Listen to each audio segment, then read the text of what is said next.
hierdie episode van Agter die Tunes. Maar ek dink my mindset was altyd daar om liedjies weg te gee vir ander mense. Dis tog nie my liedjie. Ek het hom maar net geskryf.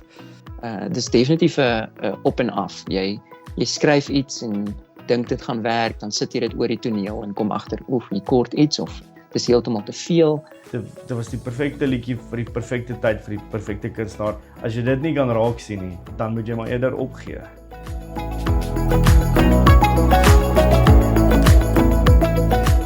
Hallo daar en welkom by Agter die Tunes, 'n backbazaar deur RSG.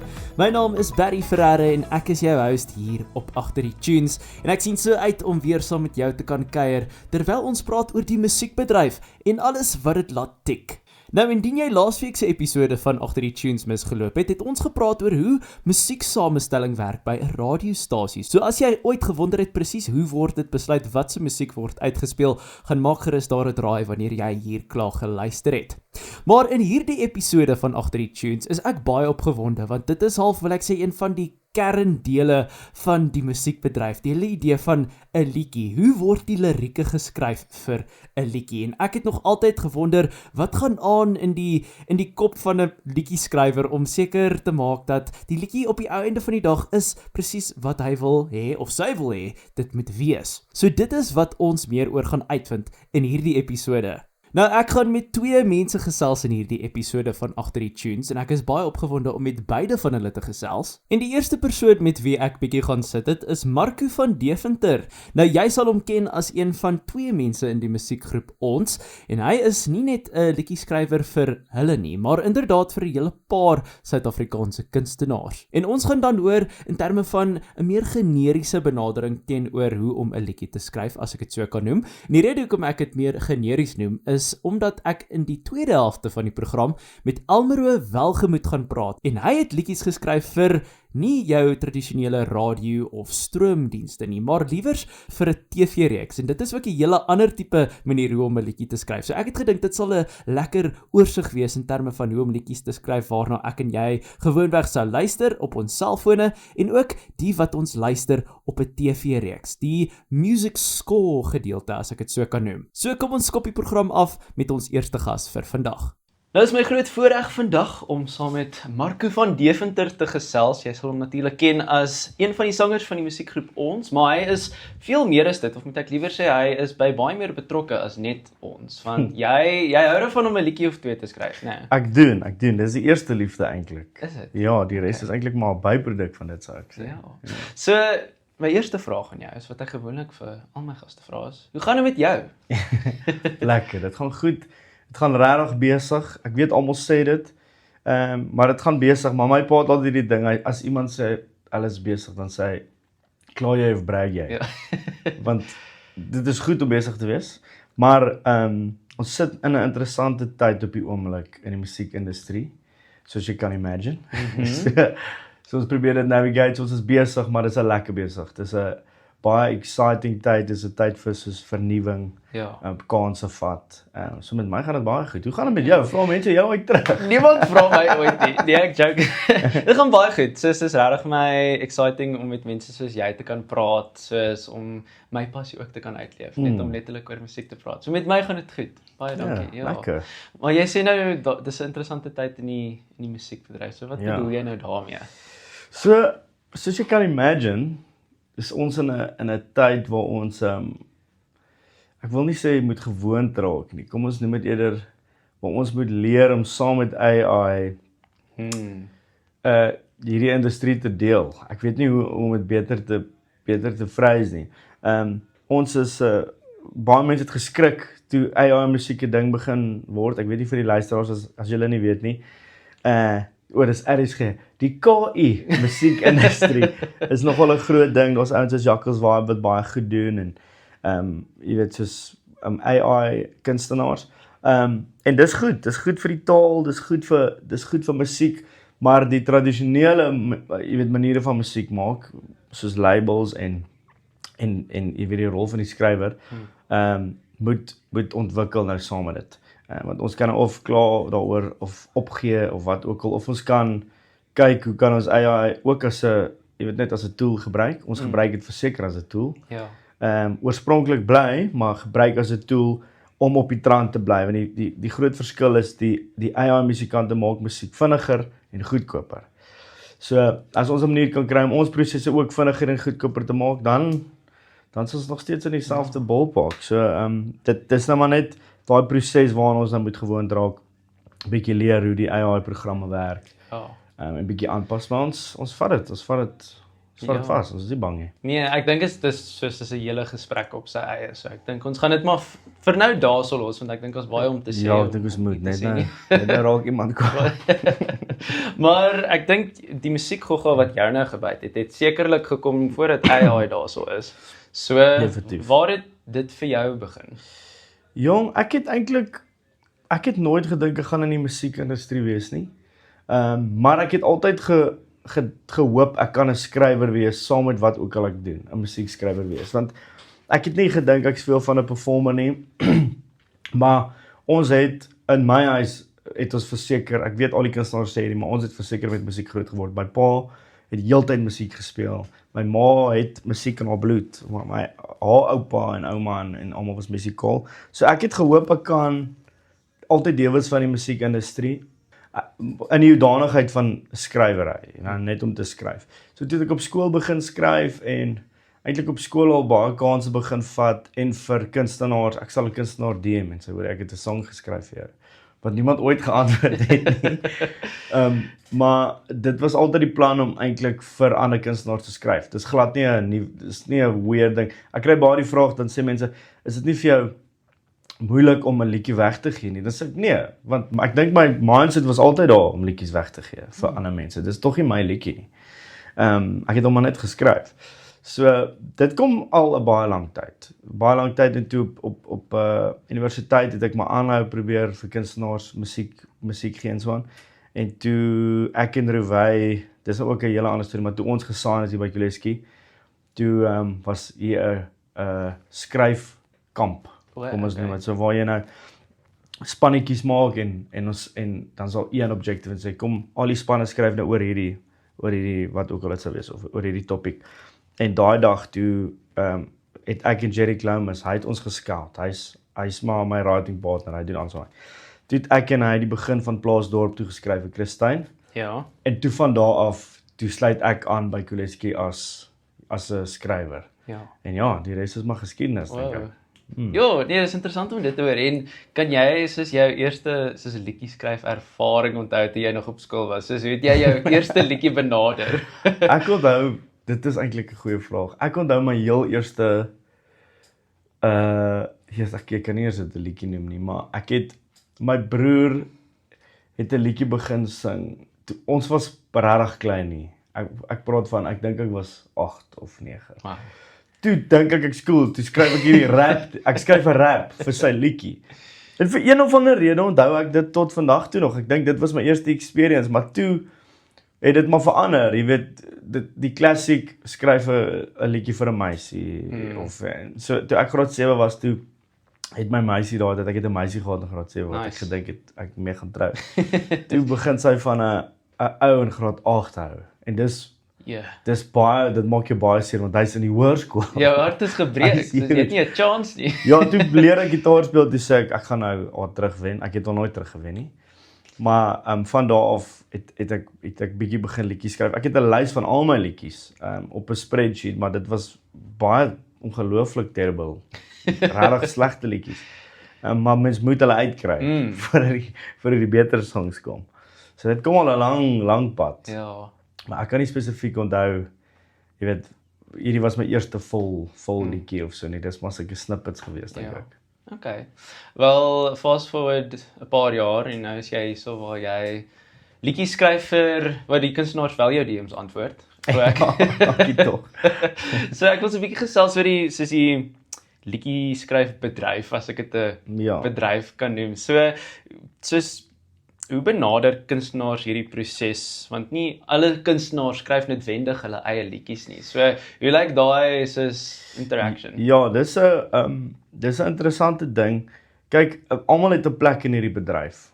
So baie mense voer die argument half dat as 'n kunstenaar nie vir hulle self skryf nie, dan is dit nou jy weet 'n slegte slegte ding, maar ek glo nie dit nie. Almal het 'n plek. Daai kunstenaar kan 'n liedjie perform soos wat niemand anders kan nie. Ek kan nie dit doen nie, maar ek kan 'n liedjie skryf.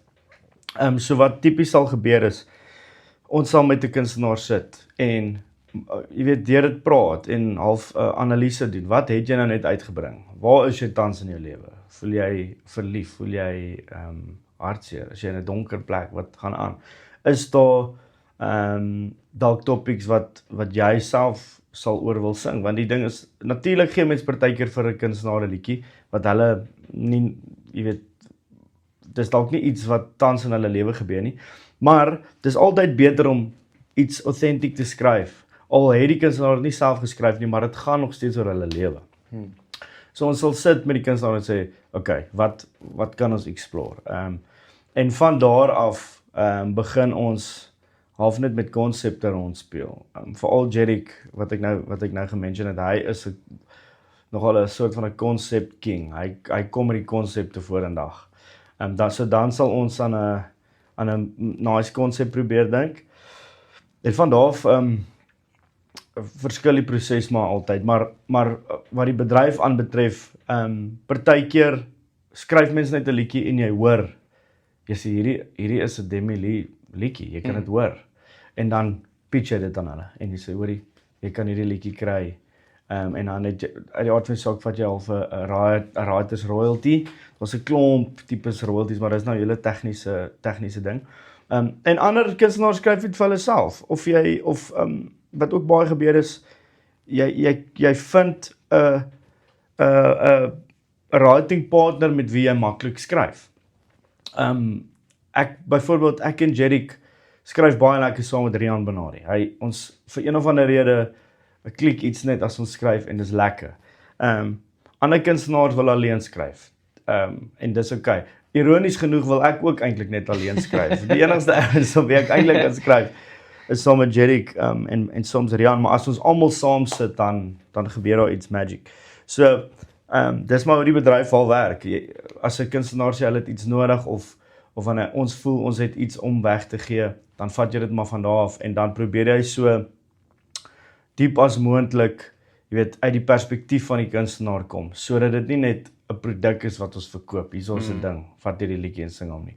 Maar dat dit iets is wat die kunstenaar kan voel, hulle aan hulle gehoor, jy weet, met geloofwaardigheid kan oorgee. Ja. Ek dink dit is baie interessant wat jy sê in terme van hoe 'n liedjie soos 'n kunstenaar klink. As ek soos net wat in my kop ingekom het, is I'll Always Love You, wat oorspronklik deur Dolly Parton gesing is. Yes. Maar toe gee sy hom vir Whitney, want sy sê, "Girl, jy kan hierdie baie beter doen as ek." Exactly. En toe gaan hy, ek bedoel, Whitney sin is, ek het nou die dag eers uitgevind, dit was nie Whitney se sang gewees nie. Maar ek het 'n baie sterk mening oor daai, oor wat jy nou net opgebring het, want ek en die mense hier by die label is van sterk mening dat jy moet doen wat die beste is vir die liedjie. Dit is byvoorbeeld wat Dolly gedoen het daai tyd. Ja. Partykeer is daar 'n liedjie wat jy dink, yes, ek sal graag hierdie liedjie wil doen, maar dan moet jy vir jouself vra, gaan hierdie liedjie sy volle potensiaal bereik as ek hom sing of as Rikus Nel hom sing? En dit gaan nie altyd net noodwendig oor jy weet hoe groot 'n kunstenaar is in die bedryf. Dit gaan net oor, is dit geloofwaardig, pas dit by sy stem, pas dit by haar stem. So mense moet regtig sit en veral as ons 'n liedjie skryf, dis half soos 'n baby. Jy's trots op die produk en dan moet jy besluit wat is nou die beste vir die liedjie. En dan op die einde van die dag, as jy die regte call gemaak het, dis ongelooflik rewarding, dis baie lekker. Ja. Maar dit kan, ek sal jok as ek sê, dit was nie al moeilik nie, maar op die einde van die dag is dit daarom altyd die moeite werd. Is daar liedjies wat jy geskryf het wat jy soos baie graag soos vir jouself wou hou, maar besluit het, weet jy, kom sluk bietjie ons trots en weg. Ek het sulke liedjies en dan het ek ook liedjies wat ek dink ek moes weggee en wat ek en Louis sing, wat ek tot vandag toe nog nie dink ons moes nie, maar in 'n geval, ons het oorspronklik het ek die liedjie Huis van Lori Karag begin skryf vir my en Louis, oorspronklik. Rarig. Ja, maar net so vers en 'n bietjie van die koor en 'n bietjie van 'n melodie.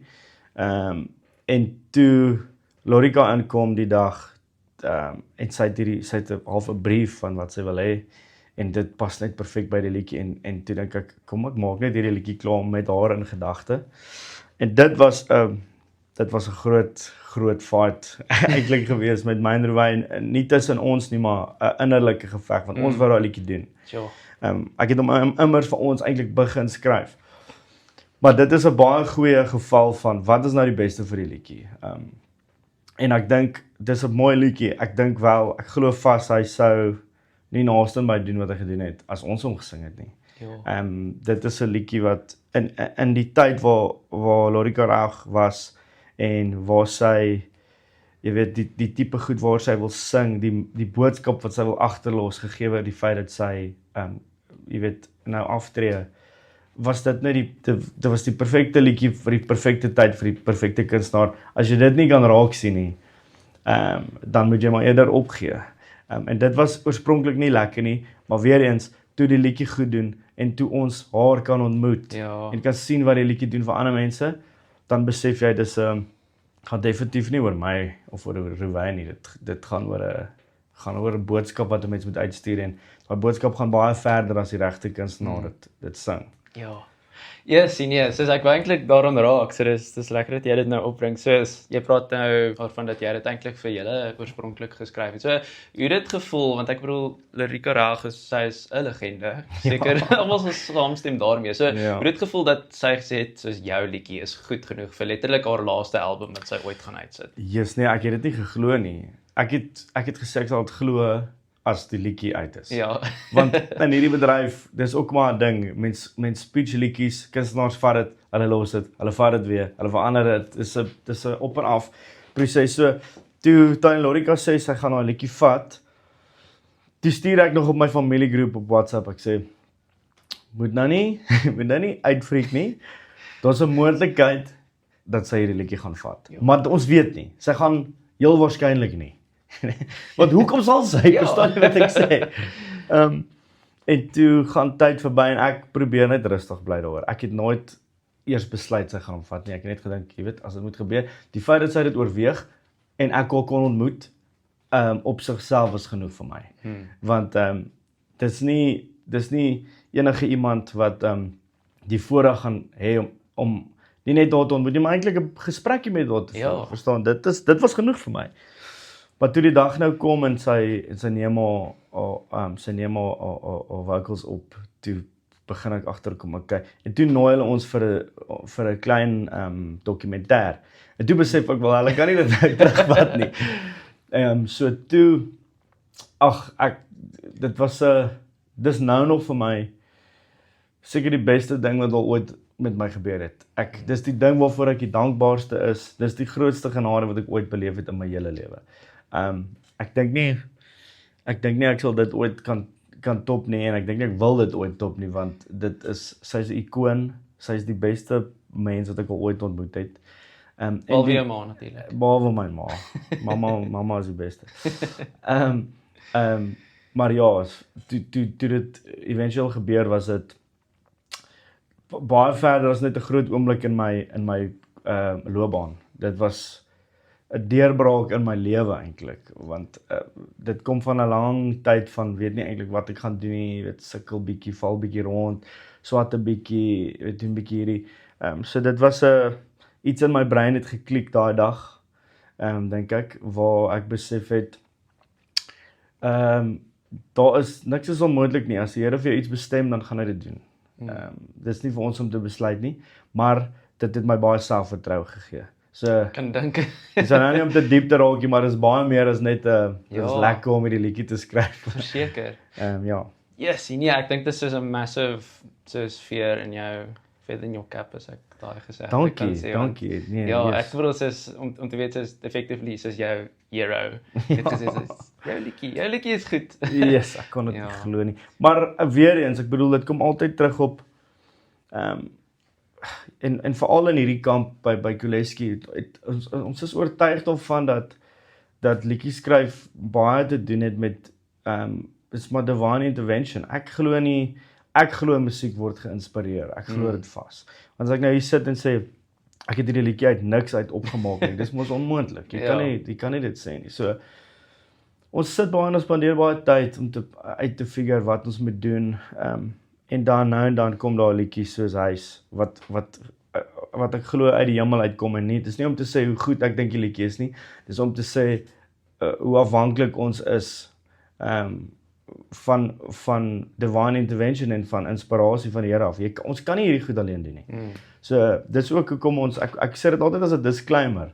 Dis lekker om te hoor die liedjie is goed, baie dankie vir dit, maar ek kan nie dit vat op my nie. Jy verstaan wat ek sê. Ja.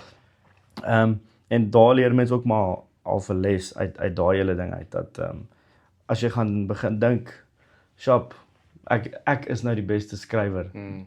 Dis wanneer dit verby is. Jy is nie 'n skrywer nie. Ons is maar net 'n vehikel. Ons is maar net 'n manier vir daai boodskap om deur te kom. En ek is dankbaar ons dit kon deur ons gebeur het. Ja. Nee, verseker, ek dink ek stem 100% saam met jou, veral in terme van soos ek glo nie dit is ons waardeur dit kom nie. Dit is nie. Ja. Dit is nie. Maar natuurlik is liedjies skryf tot 'n mate kuns, sou 'n mens kan sê. Absoluut. Party mense sou stry dat daar nie slegte kuns is nie. Maar ek wil by jou hoor, is daar iets soos slegte lirieke? Daar is iets soos lei lirieke. Okay. Slegte lirieke is relatief want ek weet nie wat dit vir iemand anders beteken nie, maar lei lirieke en 'n lei skrywer is iets wat my baie frustreer. En daarmee bedoel ek net partykeer voel dit nie vir my dat jy nou die beste woord wat jy kon jy weet in hierdie konteks of in hierdie sin gebruik het nie. Dit is net die eerste woord wat rym. Ek hou nie daarvan nie. Maar dit is relatief. Daar's baie musiek wat my baie frustreer, maar ek kan onmoontlik gaan en dit sleg noem nie, want as jy weet wat se liedjies ek al geskryf het, wat se terrible lirieke ek al uitgedink het, dan moet mens begrip hê met enige iemand. Ek hou net nie daarvan as iemand, jy weet, as ek daai opinie kan deel, dan verwag ek dat ander mense ook daai opinie gaan deel en sê, okay wel. Natuurlik is daar baie liedjies wat ons al geskryf het wat mense nie van hou nie. Maar dan, dit moet maar net 'n oop gesprek wees, jy weet. Ek gaan vir jou lirieke wat ek nie van hou nie, maar dis jou kuns, maar dan verwag ek dieselfde.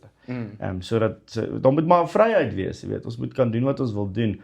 Ek hou net daarvan as daar 'n bietjie craftsmanship is en moeite en tyd ingesit. Bietjie metaforiese goed en sulke tipe goed. Okay. So ja. Interessant. En in terme van soos genres, soos wat se impak het dit op hoe lirieke geskryf word? Want sover ek, soos my mening is, soos of wat ek raak sien is pop is half generic, soos dit is nie noodwendig, not too much thought necessarily moet daar ingaan. Ja. Terwyl iets soos ek weet nie, soos alternative rock of so iets of Ja, ek weet presies wat jy bedoel. Dit dikteer tot 'n groot mate hoe 'n mens skryf en hoe 'n mens oor 'n liedjie dink. Byvoorbeeld as jy vat 'n band soos Eden, was 'n popgroep gewees, waar die lirieke op die oog af nie voel of dit baie diep is of baie substance bevat nie, maar dit was opsetlik gewees. Want wanneer jy wil, ek bedoel die skrywers, Johan Vos en hulle is geniaal. Dit was nie lazy writing of iets nie, dit was 'n geval van, hierdie is 'n sokkie liedjie, hierdie is nie iets waar mense baie moet dink nie, hulle moet nie daaroor dink nie. Dis nie 'n liedjie wat jy moet gaan sit en introspeksie op doen nie, jy moet dit net geniet. So die liedjie laat jou leen homself baie meer aan 'n maklike liriek, iets wat maklik rym, iets wat eenvoudig is, baie spasie tussen lirieke, waar wanneer jy 'n ballade of iets skryf, gaan dit nie noodwendig oor die production nie, dit gaan oor die lirieke, jy wil sit en luister en jy wil iets voel. Ja. So die genre tot 'n groot mate gaan vir jou sê hoe jy die skryfproses moet benader. Maar ek probeer maar in enige genre my eie styl op 'n manier inkorporeer, of dit nou klein of groot is. Ek het al liedjies geskryf in baie verskillende genres. En alles bevat so 'n bietjie van my styl, maar dit pas by die genre, glo ek. So ek dink daar's 'n balans om te hê, dink ek. Ja. Nee, ek stem 100% met jou saam en ek dink, ja, soos vir my byvoorbeeld Soos ek hou van pop, maar partykeer is dit soos ek wil iets voel as ek 'n liedjie Ja, hoor. Maar ja. soos ek dink daar's seker maar 'n tyd en 'n plek Absoluut. vir enige tipe genre. Ek dink dit gaan maar oor waar is jy? Ry jy in jou kar of sit jy in 'n restaurant? Daar's 'n plek vir al hierdie tipes musiek. Ja. Dis nou maar net een van daai goed. Ja. Wanneer skryf jy 'n liedjie vir, as ek dit so kan beskryf, vir jou as 'n kunstenaar en wanneer skryf jy 'n liedjie vir die mark? Soos is dit iets wat in ag geneem moet word? Ja, dis 'n baie groot gesprek eintlik. Want mense kan baie maklik kan mense vinger wys en ek gebruik nou die Engelse woord wat hulle sê you're selling out. Met ander woorde, jy skryf net musiek vir die mark en om geld te maak.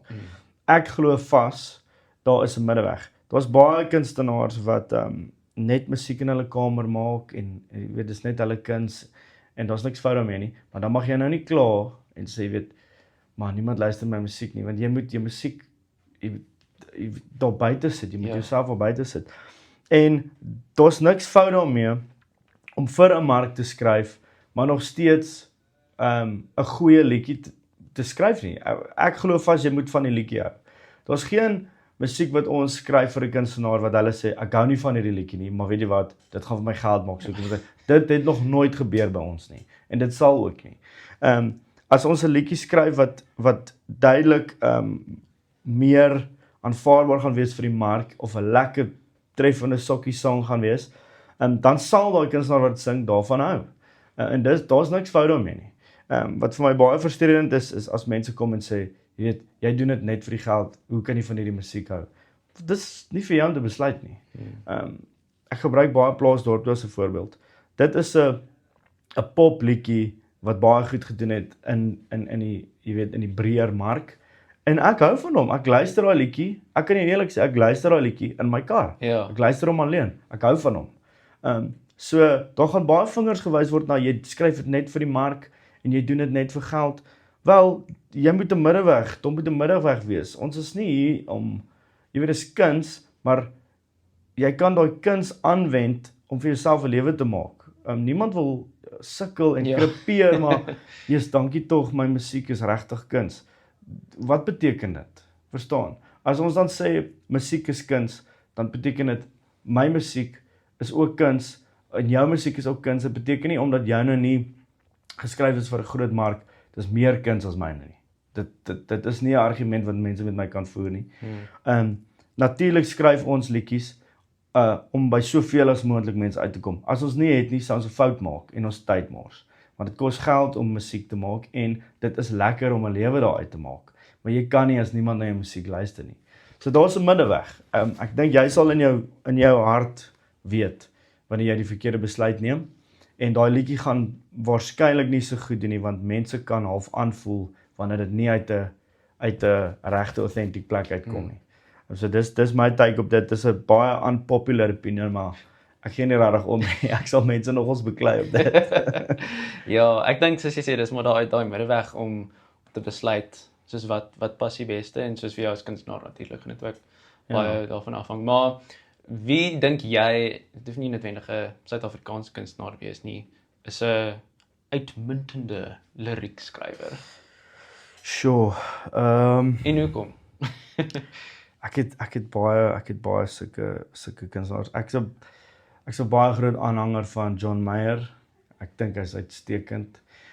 Jy moet ook in gedagte hou in die oorseese mark het jy meer vryheid om te skryf wat jy wil, want daar's net meer mense wat gaan luister. Ja. So hy skryf diep lirieke wat ek dink half relatief is. Ek weet nie wat dit vir hom beteken nie. Ek weet wat dit vir my beteken.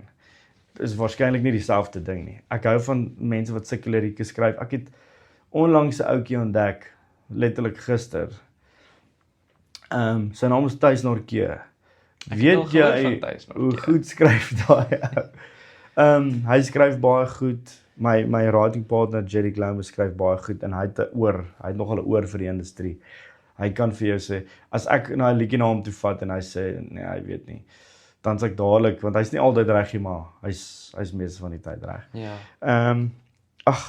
daar's baie mense. Bruno Major is 'n uitstekende skrywer. Ek vergeet nou uit die aard van die saak 'n klomp van hulle. Maar daar is mense na wie 'n mens opkyk in sekere style. En dis hoekom dit belangrik is al skryf jy in Afrikaans om Engelse musiek te luister en verskillende genres te luister. En ek het nou die dag met Appel gepraat.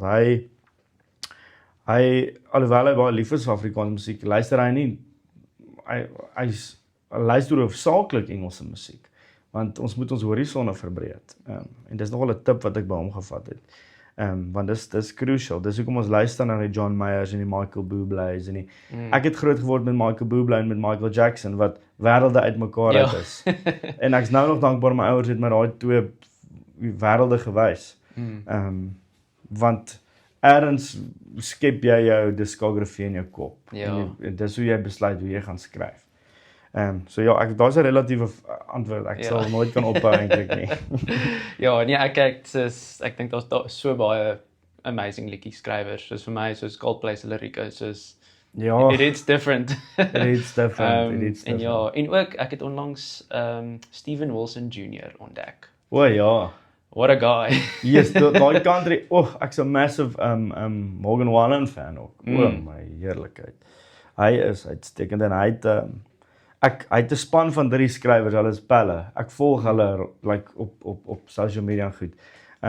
Want dis interessant om te sien hoe hulle goed gebeur teenoor hoe ons goed gebeur. Dis baie keer nogal dieselfde tipe proses. Dis net hulle doen dit op 'n baie groter skaal. Ja. Maar ja, daar's miljoene mense, ek weet nie. Ja, wel ek dink dit is tyd dat ons die gesprek afsluit. So ons gaan so 'n bietjie koers verander, so 'n bietjie quickfire vragies. Quickfire, let's go. Wat is die laaste liedjie waarna jy geluister het? Die laaste liedjie wat ek geluister het is Sprinter van Dave. Okay. Dis is 'n UK drill. Nice. As jy een instrument van die aarde af kan verwyder, wat sou dit wees? Wow. Ek weet ek het 'n antwoord vir hom, maar ek kan nie nou aan dit dink nie. Ag, Jesus. Ek weet nie. Ek weet nie. Ons sê die driehoekie, maar net vir Ons gooi die driehoekie maar van die aardbol af van my. Ek nie enigiemand gaan hom verlang verlang nie. nie. Ja, ek kwaad is. Dalk al die laerskoolkinders gaan hom dalk so 'n bietjie mis. Ja. Okay, volgende ene. As jy 'n liedjie vir enige kunstenaar kon skryf, wie sou dit wees? Ek wil baie graag vir Fransje van Cocq liedjie skryf. Ek het al vir Fransje van Cocq liedjie gepitch en dit was nie 'n liedjie wat by hom gepas het nie. Hy het my 'n baie mooi les geleer eintlik daai dag. Maar ek wil baie graag vir hom skryf en ek wil baie graag vir Will Lindley skryf in Engels, baie graag. Ek love wat hy doen op die Hy is ek's 'n groot fan. Groot fan. Yes. Hooplik sal ons met hom kan gesels op 'n stadium. Jy sal definitief. Watter liedjie het jy in die laaste rukkie geluister wat soos regtig soos waarmee jy gevibe het? Ek gaan nou presies vir jou sê. Wat is hy? Anders gaan ek vir jou jok. Kom ek sê presies vir jou. Hier's 'n liedjie, Lucky Rothman, Newportstraat. Okay. Wat nogals met my praat op die oomblik. Is dit? Ja, Lucky is 'n bittergoeie musikant en hy is nie te veel gepla van oor jy weet hoe groot of hoe ver die liedjie gaan nie. En dan doen dit in elk geval. Ja. Daai liedjie praat nogal met my. Gaan luister hom julle. Okay. Dis hy, Lucky. En die laaste vraag en hierdie is 'n baie belangrike vraag wat ek vir jou moet stel. Soos dit kan beïnvloed of ons hierdie podcast laat soos uitsaai of nie. Okay. Pineapple op pizza, ja of nee? Nee, definitief nee. Okay, Is dit nie 'n koue ding? Hulle moet dieselfde temperatuur wees. 'n Pineapple is koud. Jy kan nie dit doen nie. Ons gaan nou hierdie hele halfuur nou ons vind Cheers julle. Ek sê vir my.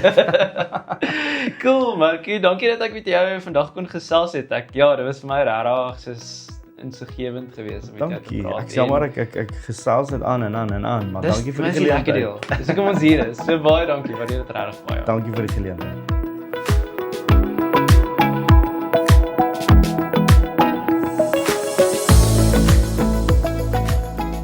Nou as deel van ons hele episode oor liedjies skryf het ek gedink dit sal goed wees om 'n ander tipe liedjies skryf te bespreek in hierdie episode van Agter die Tunes en dit is natuurlik 'n musiekpartituur of 'n music score soos wat dit in Engels bekend staan.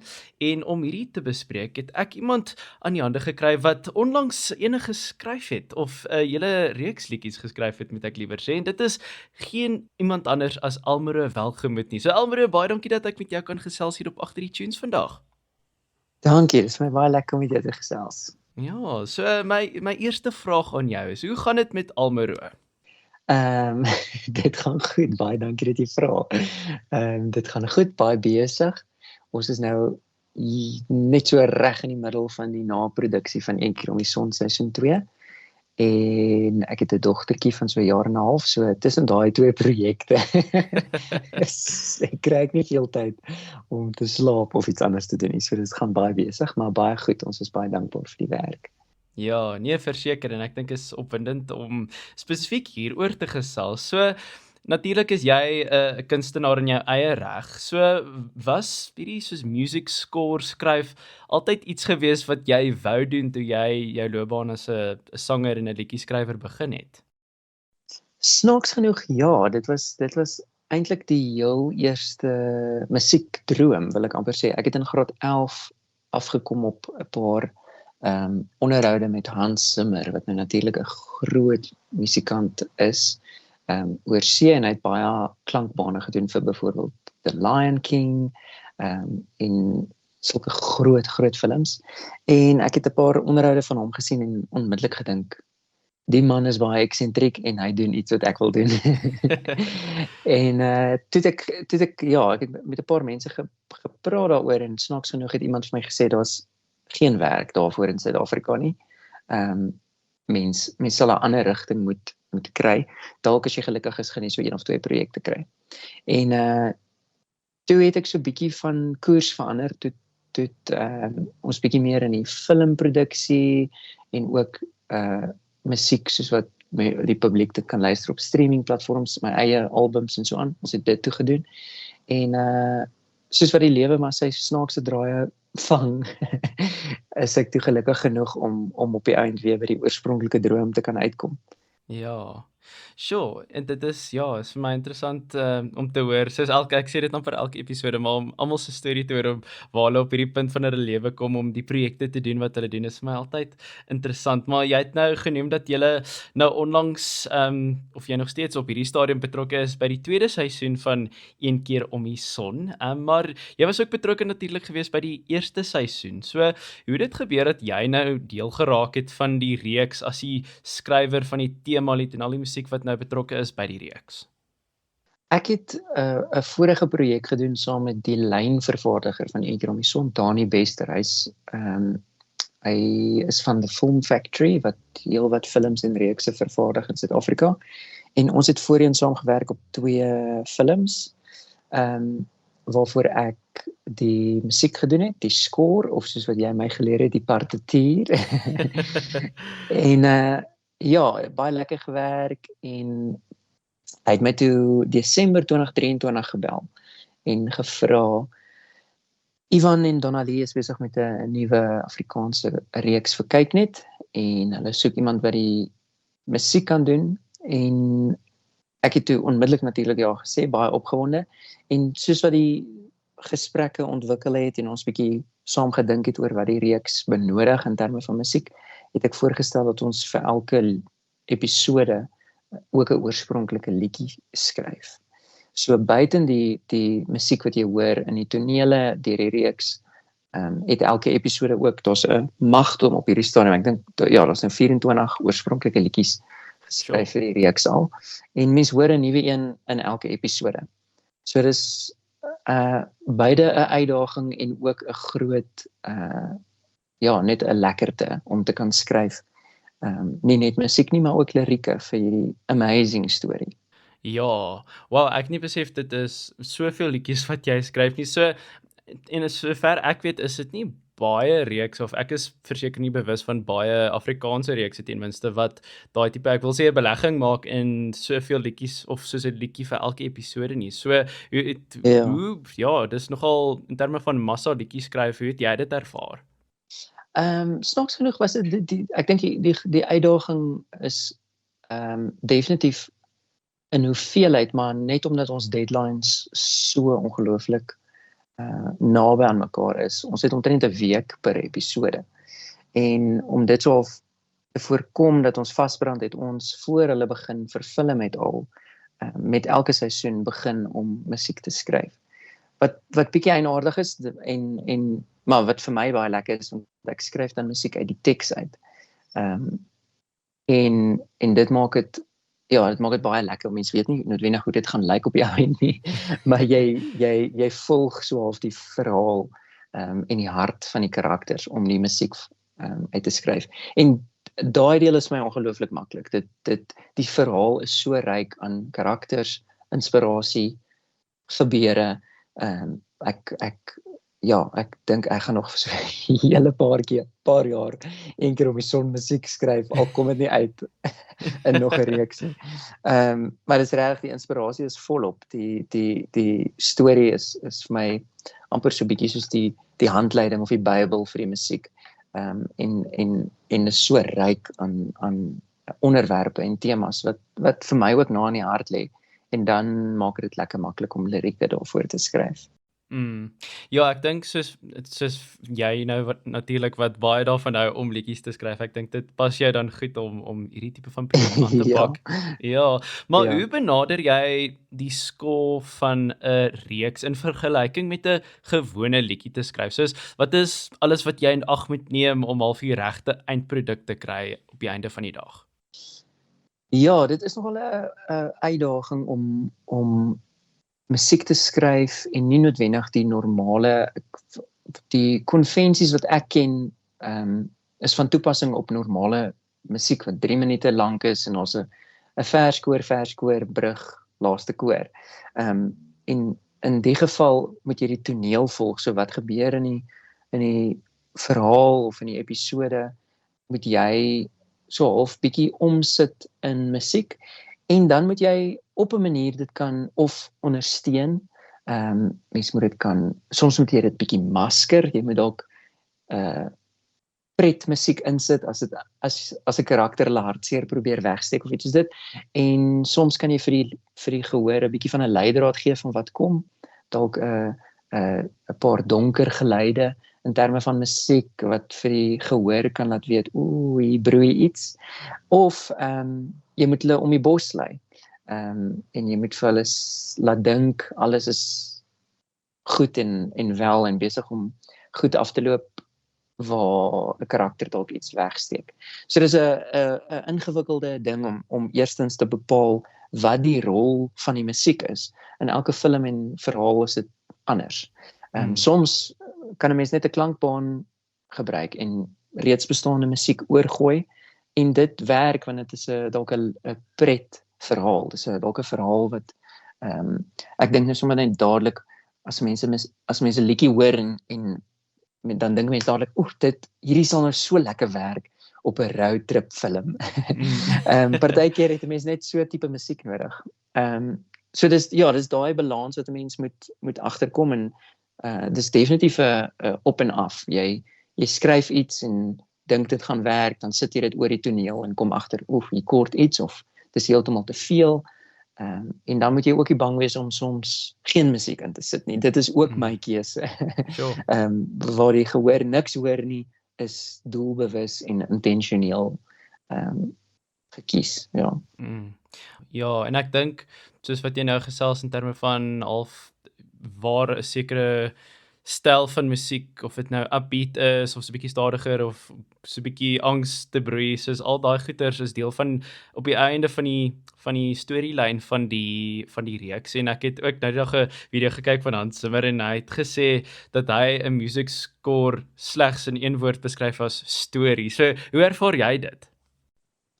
Ja, baie dieselfde. Ek dink jy kan nie mense is baie duidelik bewus op so 'n projek van wat jou rol is en dit is om die verhaal te ondersteun. Daar's geen ander rol wat jy kan speel nie. Dit gaan oor die film en die verhaal wat die mense kyk en niks anders nie.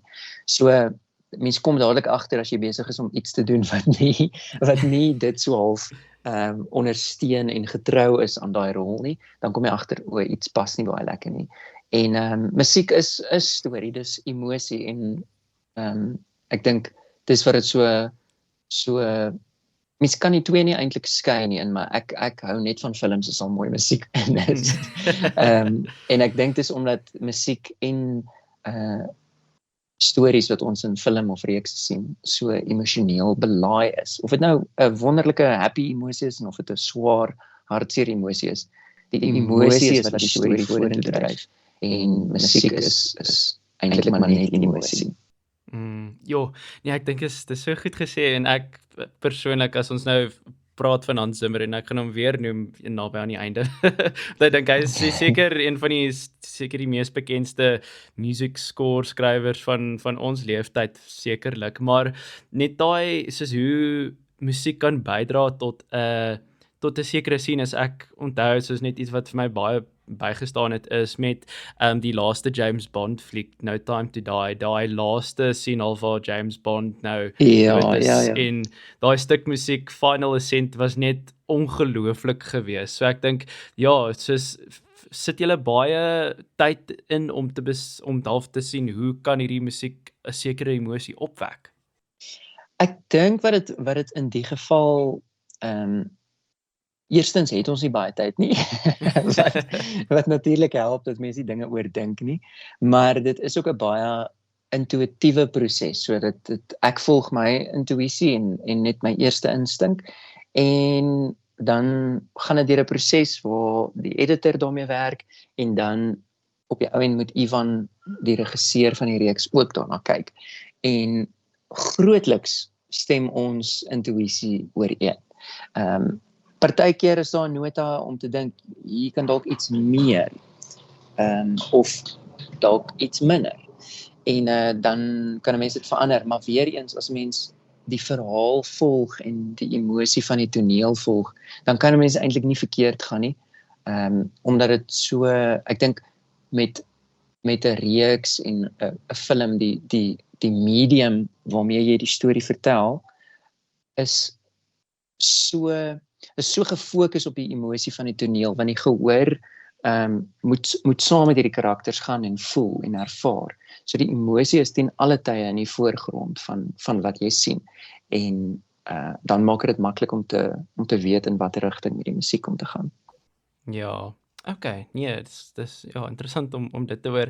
En in terme van jy het vroeër genoem dat jy al besluit wat se musiek word waar gebruik. So, hoe lyk daai dynamic tussen jou en die regisseurs in terme van die kreatiewe proses om seker te maak dat die half score pas by dit wat op die skerm afspeel, en wie kry al die finale sê van ja of nee in terme van die musiek? Ivan en Donnelly het 'n motto wat sê oortuig my. So as jy baie passievol voel oor iets en hulle stem nie saam daarmee nie, dan is jy welkom om hulle te oortuig. En dit hang van jou af of jy dit gaan regkry.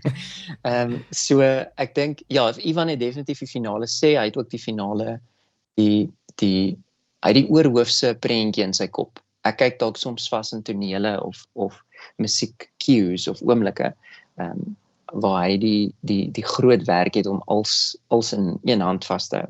En ek dink, wat dit baie wonderlik maak, is dat hy my ongelooflik baie vertrou. Ek waardeer dit so baie om soveel vertroue in 'n projek te hê. So ek kan grootendeels doen wat ek wil, en dan as hy 'n vraagteken langs iets sit, dan is ek welkom om hom te oortuig daarvan. Maar gewoonlik is die terugvoer of die wonder is 'n subjektiewe ding, en ek dink ons almal het maar ons voorkeure met musiek of wat ons dink pas by wat, maar dit is hulle verhaal en dis sy reeks, so hulle het definitief die finale sê, ek is 'n tool in hulle toolbox om hopelik hulle storie te kan vertel. Ja. Okay, nee, dis mooi, ook 'n mooi beskrywing daai. Maar waar vind 'n mens 'n persoon half die inspirasie wanneer die musiek vir so iets geskryf moet word? Jy het genoem dat jy die teks het en dan skryf jy volgens dit. So is dit maar grootendeels die hoofinspirasie vir 'n stuk musiek. Ja, ek dink mens lees iets in die teks wat jou laat dink aan jou eie lewe. Ek dink dis baie weer eens subjektief en baie persoonlik. Mense dink jy skryf oor 'n karakter, maar jy skryf eintlik maar oor jouself of die mense naby aan jou. In 'n manier is dit lekker om so te dink jy skryf oor 'n karakter of jy kry inspirasie by hulle. Want dit maak 'n mens bietjie, dit gee mens bietjie afstand tussen jou en dit wat jy skep. Waar as mens skryf oor iets wat in jou eie lewe gebeur het, dan is jy baie naby aan dit en dan het 'n mens soms, ek weet nie, die dinge raak soms 'n bietjie dof tussen jou en die produk of dit wat jy op jou eind skep. In die geval is dit baie lekker om vir karakters of stories iets te skep en dan na die tyd kom ek grootendeels agter, o my genade, dit is eintlik maar oor my. Dit is maar eintlik hoe ek voel oor iets, of dis my hartseer, of dis my opgewondenheid, of wat ook al, wat so op 'n ompad uitgekom het. Ja, en is daar enige soos oomblikke tydens die skryfproses of waar jy nou sien wanneer jou liedjie en die film nou op die eerste geval saamgesit is, wat vir jou regtig uitstaan in terme van hoe, ja, soos hoe dit jou maak voel het en die gevoel dalk van trots op wat jy geskryf het? Ja, ek is oneindig trots. Ek vertel vir almal van wat ek gaan doen het. En maar dit is net, ek is so lief vir die storie en dit wat ons die voorreg het om te kan skep. Ek is ook baie bewus daarvan dat dit definitief nie aldag gebeur nie. Die kans dat ek vir so 'n projek gaan kry wat my so vertrou met musiek en so in lyn is met die tipe musiek wat ek wil skep, is baie rar en ek dink dit sal sommer weer gebeur nie. Maar ek kyk elke Dinsdag as dit uitsaai, kyk ek elke episode en gesels met my ma daaroor en die hele familie sit om die TV en kyk saams. En dan is ek, ja, dis vir my baie lekker om die terugvoer ook te hoor. Ek dink dis iets wat uitstaan is ook om te kan hoor hoe dit mense se lewens aanraak, hoe dit hulle dalk help met iets, of woorde gee vir iets wat hulle nie kon verduidelik nie. Ja, en ek dink dis iets wat musiek so goed doen, is net dit gee vir jou 'n emosie wat jy nie eers weet hoe om te beskryf nie en jy vereenselwig met 'n stuk musiek. So ek dink dis al die beauty van dit, as ek dit so kan noem. Ja, beslis. Ja, en as jy nou dink aan scores wat vir groot films geskryf is, watter staan vir jou nou spesifiek uit? Sjoe, dis is 'n goeie vraag. Daar's eintlik baie. Ek is baie lief vir filmscores. Ek is mal oor Inception se score wat deur Hans Zimmer behartig is. Natuurlik Jurassic Park het 'n noem nodig. Daar's min dinge so ikonies soos die temalied. En ek dink sommer net hier op ons eie grond, Franco Prinsloo met die musiek van Nêrens Noord-Kaap, dink ek het iets reg gekry wat ook nog nooit voorheen gedoen is in Afrikaans, in Suid-Afrika nie. Ja, maar verder so baie. Ek kan vir jou luister stuur, dan download ek altyd die album van die score en luister dit op my eie. Ja, nee, ek is ook een van daai mense wat daai tipe van musiek op my playlist het, so ek is blyk nie die enigste een nie. Ja, maar Almere, voordat ek jou nou amptelik groet, is dit tradisie dat ons vir ons kunstenaars 'n paar quickfire vragies vra. So is jy gereed vir hulle? Lekker, ja, ek is gereed. Okay, nommer 1, wat is jou minste gunsteling kos? Pompoenkoekies. Pompoenkoekies? Ja, ek is baie jammer, maar Hoekom? Nee, wat ek weet nie. Ek die smaak. Ek wens ek het daarvan gehou. Eerlikwaar, ek wens ek het, maar ek doen nie. Okay, fair enough. Okay, nommer 2, as jy tussen vlee en muskiete moes kies, wat sou dit wees? Dit aarde. Kyk, ek dink ek sal my kop verloor in beide gevalle, want daar's min dinge. En ons is nou hier lekker in die in die vliegseisoen in verby nou. Johannesburg.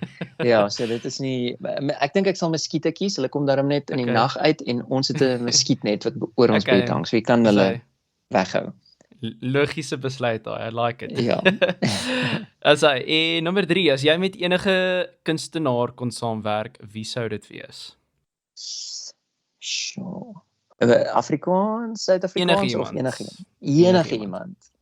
Sure, ek dink Florence and the Machine, 100%. Okay. Ja, al gesels ek net met haar, sal ek dit geniet. Ja nee, kyk, ek is stout vir 'n stukkie Florence Welsh. Haar stem is baie, wat is die woord wat ek nou nie aan kan dink nie, dis baie, ek wil nie sê mystical nie, maar so 'n bietjie haunting, as ek dit so kan stel. Beslis, ja, ek dink sy het iets wat baie min mense het, ja. Verseker, ja. En dan die laaste vraag, wat 'n bitter baie belangrike vraag is pineappel op pizza, ja of nee? Ek kyk, as ek ooit president word, dan sal een van my eerste besluite wees om somewhere in die konstitusie of die landswet in te sit dat pizza nie naby 'n pineappel mag kom nie. Almaro, jy is nou die tweede persoon in hierdie episode wat dit sê, so ek weet nie wat ek nou met hierdie hele uur gaan doen nie. Dit is maar net eenvoudig 'n feit van die lewe, dat pineappel nie op pizza hoort nie. Party mense moet dit net nog besef. Toe maar ons bid vir mense soos jy, moenie worry nie. Dankie, ek waardeer dit. Maar Almaro, ek sê vir jou baie dankie dat ek met jou kon gesels vandag. Dis vir my baie lekker. Ek dink film scores is iets wat ek dink baie underrated is, en om te weet dat ons goeie kwaliteit scores in Suid-Afrika en in Afrikaanse reekse uitsit soos deur mense soos jy, is dit baie bemoedigend en ek is baie opgewonde vir die toekoms daaroor. So baie dankie vir die gesprekkie. Ek waardeer dit baie. Dankie baie, Barry. Ek waardeer dit. Dit is altyd lekker om met jou te gesels en ek enige tyd bel my weer. Ek kan vir ure hieroor gesels.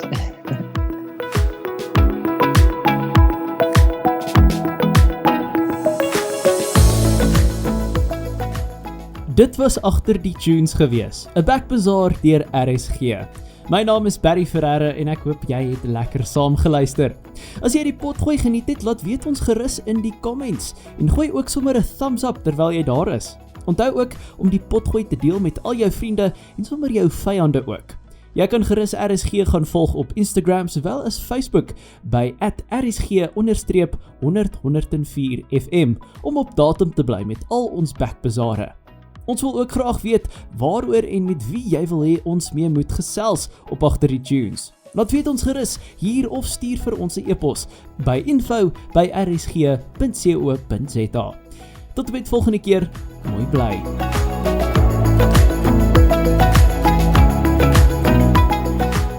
In die volgende episode van Agter die Tunes praat ons oor musiekvervaardiging en die proses daarachter. So dit is reg belangrik dat ons mekaar goed verstaan. En om dit te doen is dit, wil ek sê, soos as jy op die eerste date gaan. Dan moet jy nou vra oor die mens en net 'n bietjie background kry.